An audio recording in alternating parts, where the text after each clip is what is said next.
Hello everyone, आप सभी का स्वागत है मेरे चैनल पे। मेरा नाम है खालिद। चलिए, आज आपको वीडियो के टाइटल से पता चल ही गया होगा कि आज हम लोग क्या सीखने वाले हैं। तो आज हम लोग सीखने वाले हैं पॉलिनोमियल्स होता क्या है। तो पॉलिनोमियल्स को सीखने से पहले हमें कुछ टर्म्स और कुछ चीज़ों को जान लेना सबसे ज़्यादा ज़रूरी है। इसीलिए पहले हम लोग उन चीज़ों को जान लेते हैं। सबसे पहले हम लोग को जानना है कि वेरिएबल होता क्या है। वेरिएबल होता क्या है, अगर मैं आसान भाषा में कहूँ तो वेरिएबल उस टर्म को कहते हैं जिसे अपना वैल्यू चेंज करने का, जिसके पास अपना वैल्यू चेंज करने का लाइसेंस हो। ठीक है, जैसे कि मतलब जिसका वैल्यू एक फिक्स ना हो, जिसके वैल्यू को चेंज करने से पूरे एक्सप्रेशन का वैल्यू चेंज हो जाए, पूरे मतलब मैथमेटिकल एक्सप्रेशंस का वैल्यू चेंज हो जाए, उस टर्म को हम लोग क्या बोलते हैं, वेरिएबल बोलते हैं। तो वेरिएबल को हम लोग जब मैथ्स के या मैथमेटिकल एक्सप्रेशंस में जब वेरिएबल हम यूज करते हैं तो वो वेरिएबल को हम लोग इंग्लिश अल्फाबेट से डिनोट करते हैं, या तो x, y, z, a, b, c। अगर एग्जाम्पल के तौर पे देखें तो जैसे कि 8x है, तो ये x क्या हो जाएगा, हमारा वेरिएबल हो जाएगा। क्योंकि हम अगर ये x की वैल्यू चेंज करते हैं तो ये पूरा एक्सप्रेशन का वैल्यू चेंज हो जाएगा। उसी तरह ये 8 जो है इसे हम कांस्टेंट कहेंगे। कांस्टेंट मतलब ऐसा टर्म जिसके वैल्यू कभी चेंज नहीं होता है, जिसका वैल्यू कभी चेंज ना हो। मतलब कोई भी अगर वेरिएबल का वैल्यू चेंज हो रहा है तो कांस्टेंट का वैल्यू चेंज हो, ऐसा कुछ नहीं। कांस्टेंट मतलब फिक्स, जो चीज हो चुका है वो है। ठीक है, लेकिन वेरिएबल ऐसा जिसका वैल्यू हम लोग चेंज कर सकते हैं। ठीक है, अगर हम एक्सप्रेशन लेते हैं y = 8x, तो ये एक्सप्रेशन में अगर हम लोग x की जगह पे अगर हम लोग 1 रखते हैं तो y क्या हो जाएगा, 16 हो जाएगा। क्योंकि x को चेंज करने की वजह से, x को जैसे जैसे चेंज करेंगे हमारा y का वैल्यू भी चेंज होगा। ठीक है, तो ये x जो क्या है, वेरिएबल है, और 8 जो क्या है, कांस्टेंट है। ये दो मेन चीज है। अगर पॉलिनोमियल को समझना है तो ये दो चीज हमें जान लेना सबसे ज्यादा जरूरत है। चलिए हम आगे बढ़ते हैं। आज का जो कंसेप्ट है, अलजेब्रिक एक्सप्रेशन क्या होता है और इक्वेशन क्या होता है, इसे समझते हैं। ठीक है, तो सबसे पहले हम देखते हैं कि अलजेब्रिक एक्सप्रेशन क्या होता है। यहाँ आप लोगों को दिख रहा होगा अलजेब्रिक एक्सप्रेशन क्या होता है, उसे हमें सबसे पहले जानना है। ठीक है, तो उसको जानने के लिए हम देखिए, जैसे कि मैंने यहाँ डेफिनेशन लिखा है, a combination of constant and variable connected by 4 fundamental arithmetic operations is called algebraic expression। मतलब ऐसा एक्सप्रेशन जिसमें कांस्टेंट भी हो, वेरिएबल भी हो, और ये कांस्टेंट और वेरिएबल का जो कॉम्बिनेशन है वो कॉम्बाइन करने के लिए हमें कुछ कनेक्शन का जरूरत पड़ेगा। अगर हम एक वायर लेते हैं जो कनेक्ट करने के लिए वायर को आपस में जोड़ना पड़ेगा, उसको मोड़ना पड़ेगा, तभी वो कनेक्ट होगा। उसी तरह अगर हमें कांस्टेंट और वेरिएबल का कॉम्बिनेशन बनाना है तो हमें कनेक्शन की जरूरत पड़ेगी। कनेक्ट करने की कोई ना कोई चीज हमें कनेक्ट करने के लिए चाहिए होगा जो वेरिएबल और कांस्टेंट को आपस में कनेक्ट करे और एक कंबाइन करके एक एक्सप्रेशन बनाए।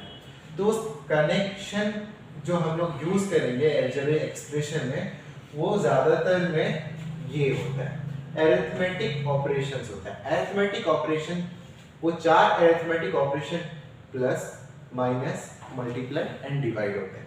ठीक है, इनकी हेल्प से ही हम क्या करते हैं, कांस्टेंट और वेरिएबल को आपस में कनेक्ट करते हैं। और ये जब कनेक्ट हो जाता है तब एक एक्सप्रेशन निकल के आता है। उस एक्सप्रेशन को हम अलजेब्रिक एक्सप्रेशन कहते हैं। जैसे कि एक एग्जांपल मैं लेता हूं, 3x + 9। This is algebraic expression, क्योंकि यहाँ पे वेरिएबल है, ठीक है, ये कांस्टेंट है, ठीक है, ये क्या है, कांस्टेंट है, और ये भी एक कांस्टेंट ही है। और देखिए आप, वेरिएबल और कांस्टेंट को जोड़ने के लिए, कनेक्ट करने के लिए ये दोनों के बीच में कोई साइन नहीं है, कोई टर्म है बीच में, कोई भी टर्म नहीं है। और इन दोनों के बीच में कोई टर्म नहीं है, इसका मतलब ये है कि इन दोनों के बीच में मल्टीप्लिकेशन हो रहा है। ठीक है, इन दोनों के बीच में क्या है, मल्टीप्लिकेशन है। मल्टीप्लिकेशन क्या है, एक अरिथमेटिक ऑपरेशन है। ठीक है, ये दोनों कनेक्ट करने के लिए भी एक अरिथमेटिक ऑपरेशन लगा, और फिर ये दोनों कनेक्ट होने के बाद भी एक टर्म बन गया ना, एक टर्म बन गया, और फिर ये एक टर्म है, फिर इन दोनों को भी कनेक्ट करने के लिए यहाँ क्या आ गया, एक अरिथमेटिक ऑपरेशन आ गया। ये अरिथमेटिक ऑपरेशन जो कांस्टेंट और वेरिएबल को आपस में कनेक्ट करके एक एक्सप्रेशन बना रहा है। ये 3x + 9 क्या है, एक तरह का एक्सप्रेशन। ठीक है, एक तरह का एक्सप्रेशन है। इस तरह के एक्सप्रेशंस को ही क्या कहते हैं, हम अलजेब्रिक एक्सप्रेशन कहते हैं। क्या कहते हैं, अलजेब्रिक एक्सप्रेशन। मैं शॉर्टकट लिख रहा हूं A.E, ये क्या है, अलजेब्रिक एक्सप्रेशन। ठीक है, इस तरह के बहुत सारे एग्जांपल हो सकते हैं, जैसे कि मैंने इसको आप फर्स्ट मान लीजिए।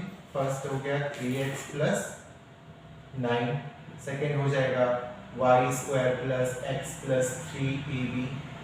ठीक है, एटसेट्रा। ठीक है, ये सब क्या है, एक तरह के अलजेब्रिक एक्सप्रेशंस है। ठीक है, अब ये अलजेब्रिक एक्सप्रेशन कब इक्वेशन बन जाते हैं, ये तो अभी के लिए तो अलजेब्रिक एक्सप्रेशंस ही है ना, लेकिन ये इक्वेशन कब बनेंगे, ये इक्वेशन तब बनेंगे जब, यहाँ एक डेफिनेशन पहले आप देख लीजिए, उसके बाद मैं आपको बताता हूँ। जैसे कि यहाँ पे इक्वेशन का डेफिनेशन कुछ इस प्रकार है, an algebraic expression is equated some constant variable or other algebraic expression, then that relation is known as equation। मतलब अगर कोई algebraic expression किसी वेरिएबल के साथ में या किसी कांस्टेंट के साथ में या अलग दूसरे अलजेब्रिक एक्सप्रेशन के साथ में इक्वल रिलेशन बनाए, तब उस पूरे एक्सप्रेशन को ही हम इक्वेशन कहेंगे। जैसे कि हमने यह एग्जांपल लिया था 3x + 9। ये 3x + 9 अगर समझ लीजिए इक्वल साइन के साथ किसी नंबर, ये तो कांस्टेंट है कि नहीं, ये कांस्टेंट है ना, तो ये एक तरह का एक्सप्रेशन बन गया जिसमें इक्वल आ गया, इक्वेट कर दिया हमने इस एक्सप्रेशन को एक कांस्टेंट के साथ, हमने इक्वेट कर दिया, तो ये एक्सप्रेशन, ये पूरा एक्सप्रेशन क्या कहलाएगा, इक्वेशन कहलाएगा। क्या कहलाएगा, इक्वेशन कहलाएगा। एक और एग्जांपल देखते हैं, जैसे कि 10x + 4y which is equal to 5x। this is also an algebraic expression and this is also an algebraic expression, और ये दोनों आपस में कैसा इक्वेशन बना, कैसा रिलेशन बना रहा है, इक्वल वाला रिलेशन बना रहा है। तो ये पूरा अलजेब्रिक रिलेशन, जो ये पूरा अलजेब्रिक जो रिलेशन है, एक्सप्रेशन है, ये एक्सप्रेशन इक्वेशन कहलाएगा। आशा करता हूँ आप लोगों को मैंने जो ये दोनों चीज समझाया है वो आप लोगों को बहुत अच्छी तरह समझ आया होगा। चलिए और कुछ नए कंसेप्ट देखते हैं पॉलिनोमियल चैप्टर। तो दोस्तों हमने अलजेब्रिक एक्सप्रेशन क्या है वो देख लिया, समझ भी लिया, इक्वेशन क्या है वो भी देख लिया, वो भी समझ लिया। अब हम लोग चलते हैं ये देखने की पॉलिनोमियल ओरिजिनली में क्या होता है, पॉलिनोमियल होता क्या है। ठीक है, अगर मैं आसान भाषा में कहूँ तो पॉलिनोमियल और कुछ नहीं है, अलजेब्रिक एक्सप्रेशन है। ठीक है, अगर आपको आसान भाषा में किसी ने आपसे पूछा व्हाट इज पॉलिनोमियल, तब आप आसान भाषा में बस इतना कहिए कि पॉलिनोमियल और कुछ नहीं है, बस अलजेब्रिक एक्सप्रेशन है। ठीक है, जिसमें वेरिएबल होता है, कांस्टेंट होता है। ठीक है, कांस्टेंट और वेरिएबल को मिलाकर एक एक्सप्रेशन बना है, और इसको मिलाने के लिए फंडामेंटल अरिथमेटिक ऑपरेशन का यूज हुआ है। ठीक है, उसको ही क्या कहते हैं, पॉलिनोमियल कहते हैं। क्या कहते हैं, पॉलिनोमियल। चलिए इसका प्रॉपर डेफिनेशन देखते हैं। An algebraic expression in the form of a0 plus a1 x to the power 1 plus a2 x to the power 2 plus dot dot dot dot plus an x to the power n, where a0, a1, a2 dot dot dot an are real numbers and n is a non-negative integer. Okay, is known as polynomial of degree n। अभी के लिए आप इसे भूल जाइए, note देने के लिए इसे भूल जाइए आप। ठीक है, सिर्फ समझिए पॉलिनोमियल। ठीक है, इस डेफिनेशन के हिसाब से डेफिनेशन ये कह रहा है जो इस फॉर्म में एक्सप्रेशन होता है अलजेब्रिक एक्सप्रेशन, उसे हम क्या कहते हैं, पॉलिनोमियल कहते हैं। और उस इस एक्सप्रेशन में जो ये पूरे एक्सप्रेशन में a0 a1 फिर यहाँ a2 आएगा a3 आएगा a4 आएगा डॉट डॉट डॉट an तक आएगा, वो a0 a1 ये जो नंबर आ रहे हैं वो सब कैसे नंबर होंगे, रियल नंबर होंगे। ठीक है, वो सब रियल नंबर होंगे, मतलब -1 भी हो सकता है, +1 भी हो सकता है, 1/2 भी हो सकता है। ठीक है, कोई भी नंबर फ्रैक्शन वाला नंबर भी हो सकता है। ठीक है, 0 भी हो सकता है। लेकिन यहाँ पे एक कंडीशन दिया गया है an is not equal to 0। ठीक है, इसका ये मतलब है कि ये वाला टर्म जो a है ये 0 नहीं होना चाहिए। ये क्या नहीं होना चाहिए, ये 0 नहीं होना चाहिए। ठीक है, और बाकी सब 0 1 2 3 कुछ भी हो सकते हैं रियल नंबर के दरमियान। ठीक है, और n के बारे में क्या बताया गया, n मतलब ये वाला पावर के बारे में बात हो रहा है, 1 2 3 4 लाइक। ठीक है, ये n जो क्या है, ये n नॉन नेगेटिव मतलब 0 को मिलाते हुए पॉजिटिव नंबर होना चाहिए। हम इसे होल नंबर भी बोल सकते हैं। ठीक है, होल नंबर। ठीक है, नॉन नेगेटिव कहेंगे तो ज्यादा प्रॉपर लगेगा। ठीक है, उस तरह के एक्सप्रेशन को हम क्या कहेंगे, पॉलिनोमियल कहेंगे। एग्जाम्पल के तौर पे आप समझिए, जैसे कि मैं एक पॉलिनोमियल लिखता हूँ, अलजेब्रिक एक्सप्रेशन लिखता हूँ, जैसे कि 3x² + 3x + 1। ठीक है, ठीक है, ये एक एग्जाम्पल है। ये क्या है, अगर देखा जाए उस एक्सप्रेशन, इस जनरल एक्सप्रेशन में अगर हम देखें तो इसको हम जनरल एक्सप्रेशन में क्या लिख सकते हैं, कंपेयर करके क्या लिख सकते हैं, a2x² + a1x, इसके पावर में कुछ नहीं है, मतलब नहीं है। ठीक है, और a0। ठीक है, इसमें a2 क्या है, 3 है, a1 क्या है, 3 है, a0 क्या है, ये 5 है। ठीक है, इस फॉर्म में है कि नहीं, ये जो जनरल फॉर्म है उसी फॉर्म में है। ये हमें थोड़ी कहा गया है n के जगह में कोई भी नंबर हो सकता है। ठीक है, यहाँ पे हमने n कितना लिया, 2 लिया। ठीक है, क्लियर है।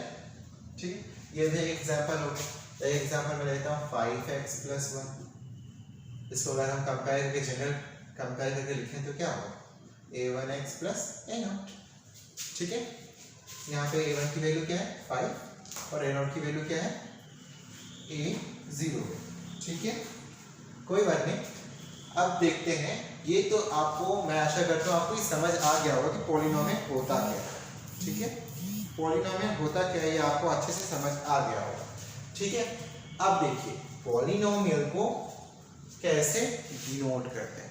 ये जरूरी है कि x की होना पड़ेगा, यहाँ वेरिएबल एक्सप्रेशन में वेरिएबल क्या है, वेरिएबल x है।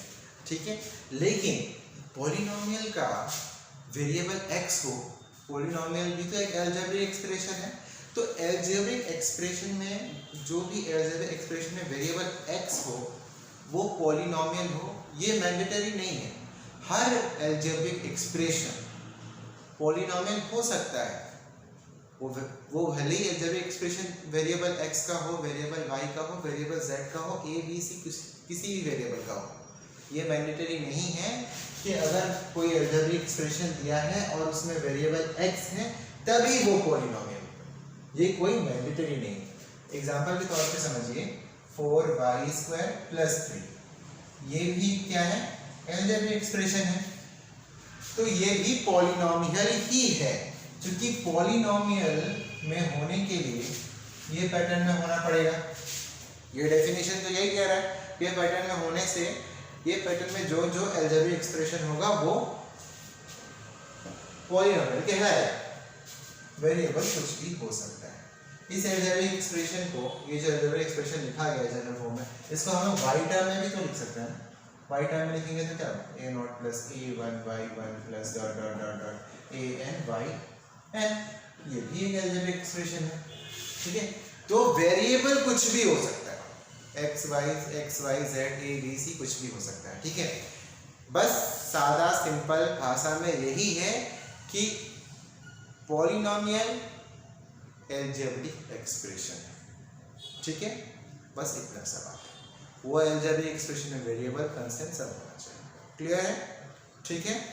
अब देखिए पॉलिनोमियल को हम लोग कैसे डिनोट कर सकते हैं।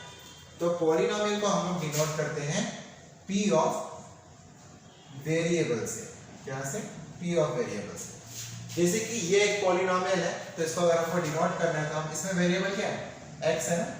इसमें वेरिएबल क्या है? इस अलजेब्रिक एक्सप्रेशन का वेरिएबल क्या है? वेरिएबल x है। तो इसे, इस पॉलिनोमियल को हम लोग p ऑफ x लिख के दिखाएंगे। इसको हम लिखेंगे ऐसे, p of x is equal to 3x square plus 3x plus 1। ठीक है, इस तरह लिखेंगे। इस पॉलिनोमियल में, इस पॉलिनोमियल का भी वेरिएबल x है, तो इसको हम लोग p of x is equal to 5x plus 1 की। ठीक है, इस पॉलिनोमियल में वेरिएबल y है, तो इसको हम लोग क्या लिखेंगे? p of y which is equal to 4y square plus 3। ठीक है, इसी तरह z का होगा तो p ऑफ z, a का होगा तो p ऑफ a। ठीक है, इसी तरह लिखेंगे। आशा करता हूं आपको पॉलिनोमियल होता क्या है अच्छी तरह समझ आ गया होगा। अब देखते हैं कि डिग्री ऑफ पॉलिनोमियल क्या होता है। ठीक है, डिग्री ऑफ द पॉलिनोमियल होता क्या है। ठीक है, देखिए अगर आपको कोई अलजेब्रिक एक्सप्रेशन दिया हुआ है और वो कुछ इस तरह के फॉर्म में है, तो हम उसे क्या कहेंगे? पॉलिनोमियल। कोई भी अलजेब्रिक एक्सप्रेशन दिया हुआ है और कुछ इस फॉर्म में, चाहे इस फॉर्म में, वेरिएबल तो कुछ भी हो सकता है, बट फॉर्म ऐसा ही होना चाहिए। ठीक है, इस फॉर्म का होगा तो उसे हमें क्या कह सकते हैं? पॉलिनोमियल कहते हैं। ठीक है, तो पॉलिनोमियल के डिग्री का मतलब ये है कि उस पॉलिनोमियल में या उस अलजेब्रिक एक्सप्रेशन का वेरिएबल का सबसे हाईएस्ट पावर जो है वो उस पॉलिनोमियल का डिग्री कहलाएगा। ठीक है, सिंपल सादा बात है कि अलजेब्रिक एक्सप्रेशन जो आपको दिया गया है वो तो पॉलिनोमियल है। अब वो पॉलिनोमियल में वेरिएबल कौन सा है वो आपको देखना है, और फिर ये देखना है कि उस वेरिएबल का सबसे हाईएस्ट पावर उस अलजेब्रिक एक्सप्रेशन में क्या दिया गया है। वही हाईएस्ट पावर क्या कहलाएगा? उसका डिग्री कहलाएगा। ठीक है, देखिए जैसे कि हम यहाँ पे बताते हैं, ये पॉलिनोमियल मैंने एज्यूम कर लिया पॉलिनोमियल। ठीक है, ये पॉलिनोमियल मैंने एज्यूम किया। ठीक है, यहाँ पे मैं एज्यूम कर लेता हूँ। अभी देख लीजिए, ये पॉलिनोमियल, हम इस पॉलिनोमियल को ही लेते हैं। इस पॉलिनोमियल में वेरिएबल क्या है हमारा? हम लोग यहाँ से ही पहचान लेंगे, वेरिएबल इज x ना, x। तो देखिए यहाँ पे x यहाँ पे भी है। ठीक है, यहाँ पे भी x है, यहाँ पे भी x है। यहाँ x की पावर कुछ नहीं है, मतलब 1 है, और यहाँ x की पावर 2 है, तो हाईएस्ट पावर 2 है, तो इसीलिए इस पॉलिनोमियल का डिग्री हो जाएगा हमारा 2। ठीक है, उसके बाद ये भी एक तरह का पॉलिनोमियल ही है, पॉलिनोमियल ही है ना ये भी, तो इसमें वेरिएबल क्या है? x है। ठीक है, इसमें वेरिएबल क्या है? x है। ठीक है, इसमें x का पावर क्या है? 1 है, कुछ नहीं दिया गया, मतलब 1 ही है ना। ठीक है, इससे ज्यादा कुछ है भी नहीं। इसके अलावा अलग जगह कोई वेरिएबल x का है क्या? नहीं, x से पावर 1, इसीलिए इसकी डिग्री क्या हो जाएगी? इसकी डिग्री हो जाएगी 1। उसी तरह ये भी एक तरह का पॉलिनोमियल है, y वेरिएबल का। ठीक है, इसमें वेरिएबल क्या है? वेरिएबल क्या है इसमें? y है ना, इसमें y वेरिएबल है। तो इस पॉलिनोमियल में हाईएस्ट पावर कितना है? y का 2 है ना, तो इसीलिए इस पॉलिनोमियल की डिग्री क्या हो जाएगी? समझ में आया आप लोगों को? आशा करता हूं आप लोगों को पॉलिनोमियल क्या होता है वो समझ में आ गया होगा, और डिग्री क्या होता है ये समझ में आ गया होगा। अब हम लोग सीखेंगे कि पॉलिनोमियल कितने प्रकार के होते हैं। ठीक है, वो भी किसके रेस्पेक्ट में? डिग्री के रेस्पेक्ट में। पॉलिनोमियल ऑफ डिग्री की रेस्पेक्ट में पॉलिनोमियल कितने तरह के होते हैं वो हम सीखेंगे। चलिए आइए उसे देखते हैं।